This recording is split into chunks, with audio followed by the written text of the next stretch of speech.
Hello guys. इससे पहले वाले लेक्चर में मैं प्रॉपर्टीज ऑफ गामा फंक्शन पढ़ा चुका हूँ। इसके 5 प्रॉपर्टीज हैं, ये मैं पढ़ा चुका हूँ। आज मैं प्रूव्ड करने वाला हूँ इसका पहला property, gamma of n plus 1 equal n gamma of n।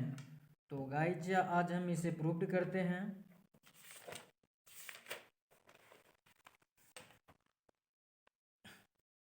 इसका पहला प्रॉपर्टी आज हम प्रूव्ड करेंगे। तो प्रूफ इसे हम पहले से लिख कर रख लिया था। Proof by definition gamma of n equal integration 0 to infinite e to the power x to the power n minus 1 dx। अब गाइज हमें प्रूव्ड करना है gamma of n plus 1 equal n gamma of n। तो proved कैसे होगा?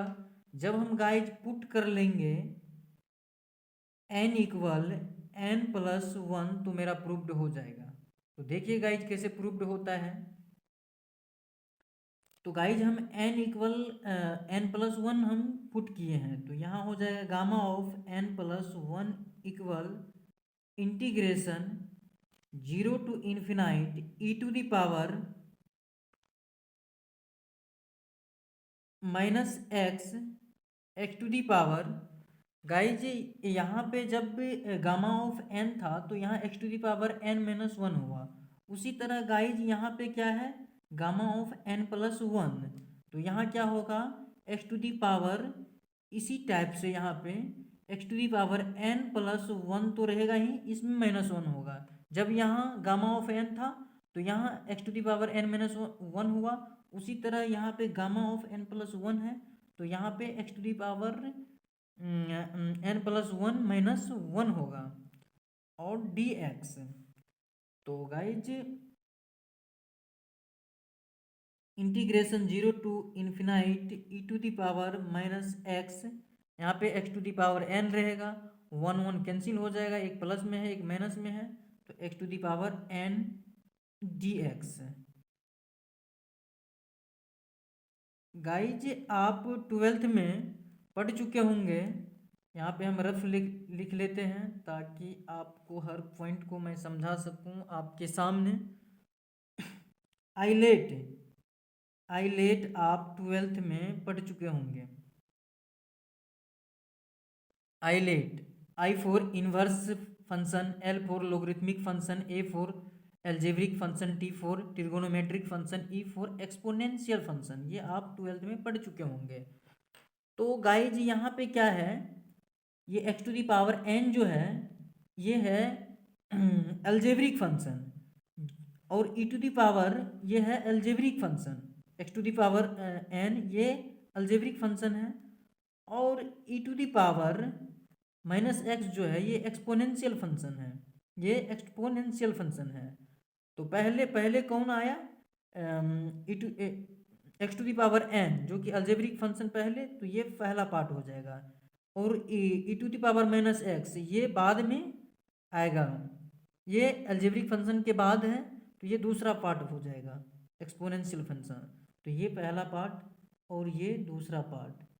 तो guys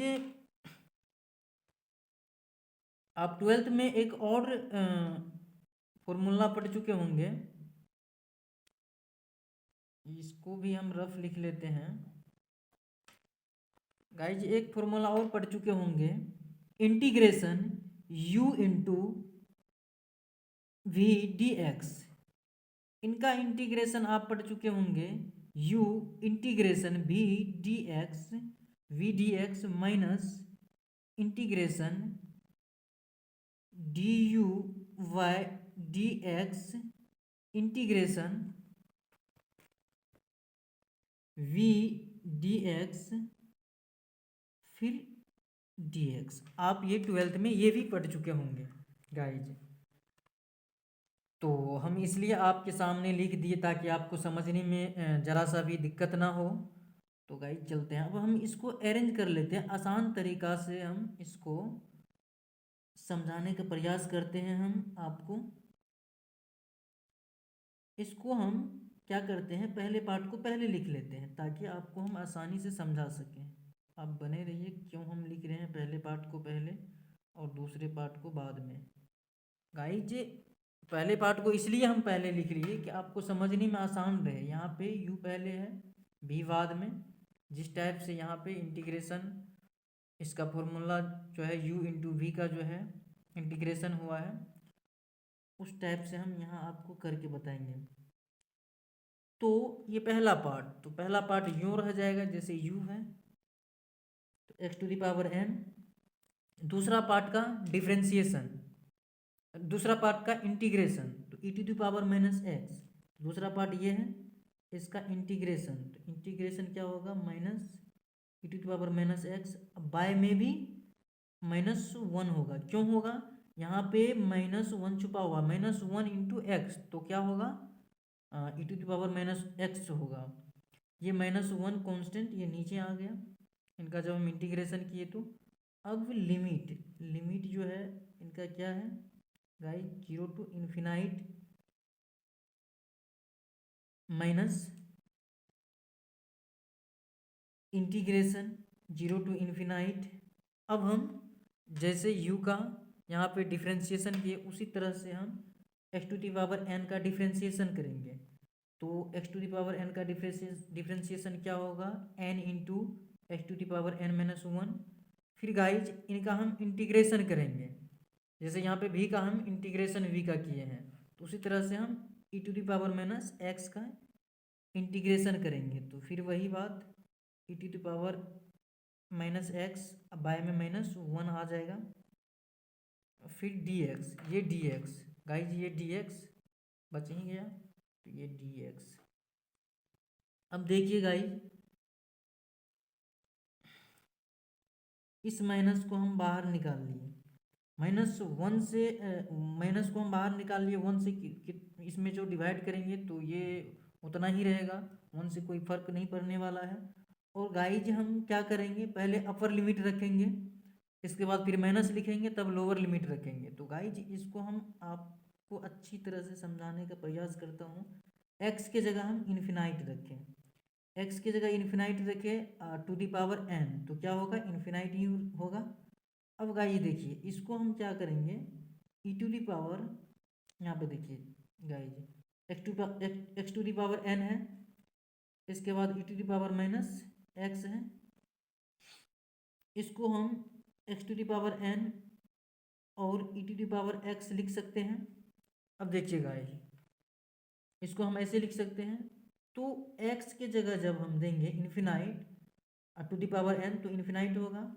अब यहाँ पे देखिए गाइज, जैसे ही इसके जगह e के जगह देंगे इन्फिनाइट, मान के चलिए तत्काल हम पावर n दे देते हैं, जैसे ही e to the power x के जगह हम इन्फिनाइट देंगे तो ये क्या हो जाएगा, ये तो इन्फिनाइट हो गया, x to the power n infinite.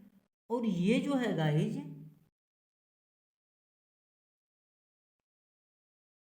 ये भी इन्फिनाइट हो जाएगा, ये इन्फिनाइट हो जाएगा, नीचे क्या हो जाएगा, इन्फिनाइट, नीचे इन्फिनाइट हो जाएगा। आपको पता होगा गाइज 1 बाई इन्फिनाइट इक्वल किसका होता है, 0 का। तो गाइज ये क्या हो जाएगा, इन्फिनाइट इंटू 0, तो ये 0 हो जाएगा गाइज, ये 0 हो जाएगा। तो इसीलिए पहले जब हम अपर लिमिट रखेंगे तो ये पार्ट 0 हो जाएगा, उसी तरह से फिर माइनस लोअर लिमिट जैसे ही x के जगह रखेंगे तो ये x 0 हो जाएगा टू दी पावर n, तो 0 हो जाएगा ये पार्ट। अब गाइज माइनस, ये माइनस इंटू इस माइनस से मल्टीप्लाई करेंगे, माइनस इंटू माइनस, तो ये प्लस हो जाएगा। इस n को हम बाहर निकाल लिए क्योंकि n कांस्टेंट हो गया। अब फिर guys integration 0 to infinite x to the power n minus 1 e to the power minus x d x. तो अब गाइज ये तो 0 हो गया n। अब हम इसको अरेंज कर लेते हैं अच्छी तरह से, e to the power minus x to the power n minus 1 dx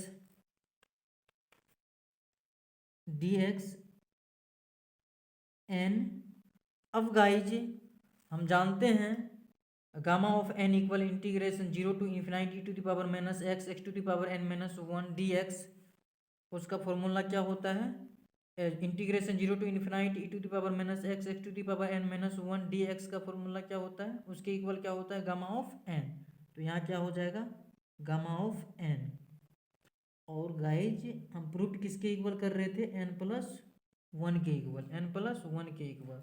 तो मेरा गाइज प्रूफ्ड हो गया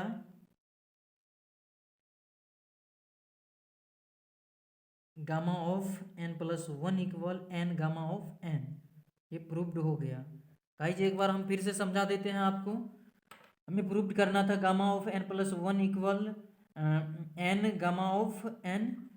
और proof by definition gamma function के डिफिनेशन से gamma of n equal integration 0 to infinity e to the power minus x x to the power n minus 1 d x. फिर हमको जब प्रूफ करना था gamma of n plus one equal n gamma of n, तो हम इसीलिए put किए n equal n plus one. तो जब हम n equal n plus one put किए तो gamma of n plus one equal integration 0 to infinite e to the power minus x. अब देखिए गाइस, जब यहाँ पे n था तो यहाँ n माइनस वन हुआ। उसी तरह यहाँ पे n प्लस वन है तो यहाँ x to the power n plus one minus one d x होगा। तो एक वन प्लस में एक वन माइनस में, तो ये जीरो हो जाएगा। फिर यहाँ पे integration 0 to infinity to the power minus x to the power n d x. Guys आप 12th में पढ़ चुके होंगे ILATE formula, I for inverse, L for logarithmic, A for algebraic, T for trigonometric, E for exponential function. अब guys algebraic x to the power n जो है ये algebraic है, जो कि एक्सपोनेंशियल से पहले आता है, तो इसीलिए हम इसको पहला पार्ट मान लिए। एक्सपोनेंशियल बाद में आता है अलजेब्रिक से, इसीलिए हम इसको दूसरा पार्ट मान लिए। अब गाइज आप ये भी फॉर्मूला 12th में पढ़ चुके होंगे, integration u into v d x. इसका u integration v d x minus integration d u by d x integration v d x d x होता है। तो गाइज उसी तरह इसको आसान करने के लिए हमने पहले पार्ट को पहले लिखा, सेकेंड पार्ट को बाद में लिखा। Integration 0 to infinite x to the power n e to the power minus x d x. अब देखिए गाइज, जैसे ही हम पहले हम इसको रख लिए, इसका इंटीग्रेशन किए, e to the power minus x का इंटीग्रेशन ये हुआ e to the power x by minus one. और फिर लिमिट रख के 0 to infinite minus integration 0 to infinite x to the power n का differentiation n into x to the power n minus one. फिर e to the power minus x का integration e to the power minus x by minus one d x. अब guys जैसे ही हम यहाँ पे आपको हम कैलकुलेशन करके बता ही दिए हैं, जैसे ही हम अपर लिमिट रखे यहाँ पे, इसको यहाँ तक कैलकुलेशन करके जैसे ही हम अपर लिमिट रखे इसमें, तो मेरा क्या हो गया? जीरो हो गया। यहाँ पे हम डिटेल्स में बता ही दिए हैं। अब फिर जैसे ही x के जगह लोअर लिमिट रखें, ई टू द पावर जैसे ही हम अपर लिमिट रखेंगे e to the power minus infinite, upper limit जैसे ही रखेंगे तो ये होल टर्म जीरो हो जाएगा, पूरे टर्म। अब फिर जैसे ही x के जगह हम जीरो रखेंगे तो पूरे टर्म जीरो हो जाएगा, इसीलिए जीरो माइनस जीरो। फिर गाइज यहाँ पे n कांस्टेंट, इसको हम बाहर निकाल लिए, माइनस इंटू माइनस ये प्लस हो गया गाइज। फिर integration 0 to infinite x to the power n minus one e to the power minus x d x. इस n को यहाँ, इसको हम यहाँ लिख लिए n इंटीग्रेशन 0 टू इन्फिनाइट, इसको अरेंज कर लिए x to the power minus e to the power minus x x to the power n minus one d x. अब गाइज यहाँ तो ये n उतर गया। अब इसके equal zero integration 0 to infinite e to the power minus x x to the power n minus one d x. इसके equal जो है गाइज यहाँ पे क्या होता है? यहाँ पे क्या होता है? Gamma of n। तो हम यहाँ पे गामा ऑफ n इसीलिए लिख लिए। तो मेरा प्रूव्ड हो गया integration n plus one equal n gamma of n। Integration n+1 equal n gamma of n। तो गाइज ये मेरा प्रूव्ड हो गया आज।